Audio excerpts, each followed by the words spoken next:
Hey Beckham and Wando, I'm Christian Sterling. Welcome back to Rivalry Report. On today's show, we'll bring you up to date on all the latest sports news at both schools. Later on, I'll bring in my guys to debate one of the most exciting sports events of the year. And it all starts right now.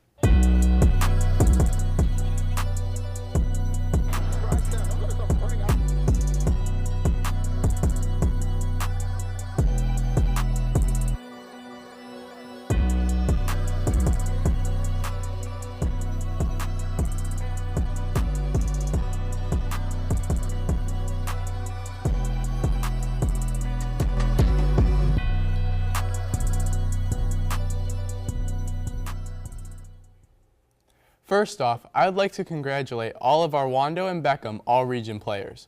Starting off with guys basketball, shout out to Wando players Jamari Malone and Sully Templeton for being selected as all-region players. Over at Beckham, the all-region hoops players were William Hemley and Baylor Zepp. Congrats, guys. The Beckham girls all-region players included Athena Dews and Lindsay Meslow. And over at Wando, Ava Rush was also awarded as an all-region player and named for the All-State game. In wrestling, congrats to Wando girls wrestlers Alyssa Reynolds, Olivia Martin, Svea Scott, Emma Smith, and lastly, our very own Addison Burnham. Good job, girls. For the guys, Jack Sullinger, Chase McHugh, and Evan O'Rourke took all-region for Wando. Beckham had 5 all-region wrestlers, including Wrestler of the Year Gianni Battone, Oliver Canetta, Mitch Wells, Stuart Favero, Evan Newman, and Jack LaMonica.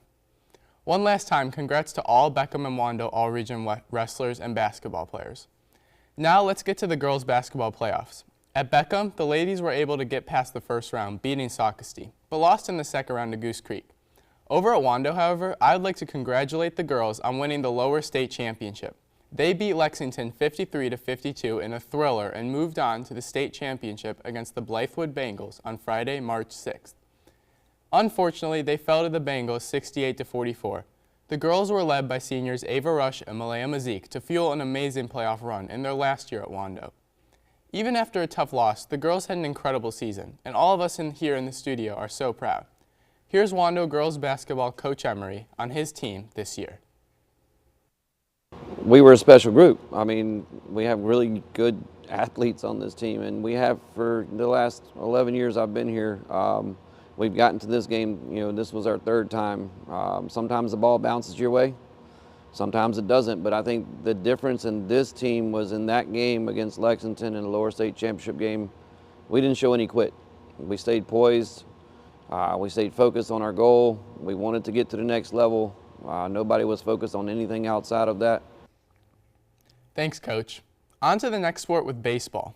Wando and Beckham have started their seasons as the Warriors are 1-4 while the Bengals are 3-2. Both teams have 2 more games until region play, which is when the season gets serious. They will face off in a 3-game series at the end of next month for the last time as region opponents since Lucy Beckham has recently announced that they are moving down to 4A and will no longer be in the same region as Wando after this season in all sports. Baseball is not the only sport just gearing up. Last Monday, the Warriors and Bengals boys lacrosse teams met for the first time in a highly anticipated matchup. Here's Walker Roberts to bring us up to date on the game. Thanks, Christian. The Warriors and Bengals faced off this past Monday in a heated rivalry. The Bengals took the victory with a final score of 9-5, and I am excited to see where the season goes for both teams. Currently, the Warriors sit with a 2-2 record. The Warriors are now 0-1 in region play after the loss to Beckham. And speaking of the Bengals, Beckham has a 4-1 record, already 2-0 in the region. If you did miss this intense game, don't worry. The Bengals and Warriors will face each other one more time on April 16th. This time, it's in the jungle. Thanks, Christian. I'll see you later. It's safe to say Beckham and Wando have had some great rivalry games this year, between football, basketball, volleyball, and now all the spring sports. I can't wait to see how it all finishes.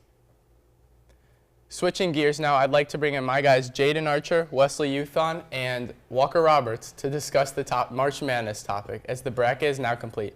Hey guys, it's great to have you again. I just want to start with your winners. Wesley, who do you think's winning March Madness? I have Iowa State winning March Madness due to their elite defensive mindset and impact. They are really, really strong at trapping ball screens, which is able to force offenses to pass the ball long. And it puts them in very tough situations to move up and down the floor. So they're able to use that to their advantage on defense, and then on offense, they have a really strong three-point shooting team, which is very, very paramount for teams to guard because they have length and speed, and they're able to shoot really, really efficiently. Most definitely. Walker, what do you think? Yeah, I'm going to be taking Arizona. I looked at Arizona all this year. They have a bunch of ranked wins. They're ranked as one of the most efficient teams in the NCAA. They have two absolutely great players, Koa P averaging 13 points and around 10 boards. And then he's a super old school forward. They have Brandon Burries. He's averaging 17 on crazy efficiency. I see them going really deep. They have experience. Last year they were really good. Yeah, I just see Arizona knocking it out of the park, and I want them as my March Madness champions this year. What about you guys? I'll go next. I really like that pick. Arizona is one of the healthiest teams in this tournament, but I'm going to go the same direction I've been going this entire time, and I'll take Michigan. Yaxel Lendenborg is absolutely crazy from the three-point. He's almost automatic. He's averaging 14.6 per game. The team itself is already good. They're 12th in total offense and 5th in assists.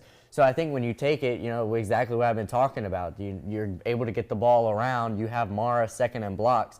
He just sticking his arm up and, able to get those balls down, be able to get the ball around and still have a guy that's that automatic from the three-point line. I think we'll exchange 3 points for 2 points all game. And, that resume I've been talking about this whole time, beating those good teams, ending the year with only 3 losses. I think when you take it in that sense, the resume, able to play defense like that with a great center and Mara, and then having Lendenborg on that offense is really, really crucial for him. Yeah, I'm going to go with the Big Ten team as well. Also a team I've been going with all year, Illinois, Fighting Illini. I'd like to pick them just because they've got a huge size advantage, one of the tallest teams in March Madness. 7'2" center, 7'1" power forward. They've got a second-team All-American freshman as a point guard. I think that they're a great team, and I think they have what it takes to win March Madness, even as a 3 seed. I want to switch gears a little. I want to talk about our sleepers. So I'm going to start with you, Wesley. Who is your sleeper? My sleeper is VCU, Virginia Commonwealth University. They really are big and strong. They've been a contender many years now. Out of the Atlantic 10, them and Dayton both have really ran this conference for many, many years, and they have shown a great experience in this tournament. They have appearances in the national semifinals, third round, second round, third round. They've been consistently for the last 10 to 15 years in the NCAA tournament and have had long runs, whether it be with Coach Shaka Smart or now with their new head coach. They have really, really emphasized a winning basketball culture without money going towards football or baseball. So basketball has really been their identity, and I feel like VCU is the team to watch in March. That's a great argument. Walker, who are you going to say? And I think I know where this is going. Yes, you do, Christian. I'm going to be contrasting Wesley for the first round of March Madness. I'm going to take the UNC Tar Heels. Now, originally, I took the Tar Heels as my not sleeper, as my overall winner, but they did lose their second All-American freshman, Caleb Wilson, to a fracture in his right hand. He's out for the season. And I think everybody's sleeping on them. My friend Wesley's sleeping on them. He thinks VCU is going to beat them in the first round, and I would like to humbly disagree with him. And in past shows, I've said why. What about you guys? I'll kind of take a little bit of a similar direction. I mean, losing guys is really a theme here. Mikael Ryan at Louisville, that's a big loss. Lost him. He's not playing in the game for South Florida. If they advance, they've already said he's not going to play. But I'll go for Miami, Ohio. I think if they can win against SMU in their playing game, they can at least go to the Sweet 16. You're second in all offense, first in field goal percentage. So you're already at the top of your stats. And granted, they haven't really played anybody, but, they've still up there. You've got the guys that can make the plays. Same with, maybe a sleeper of a 5 seed in Vanderbilt, Duke Miles.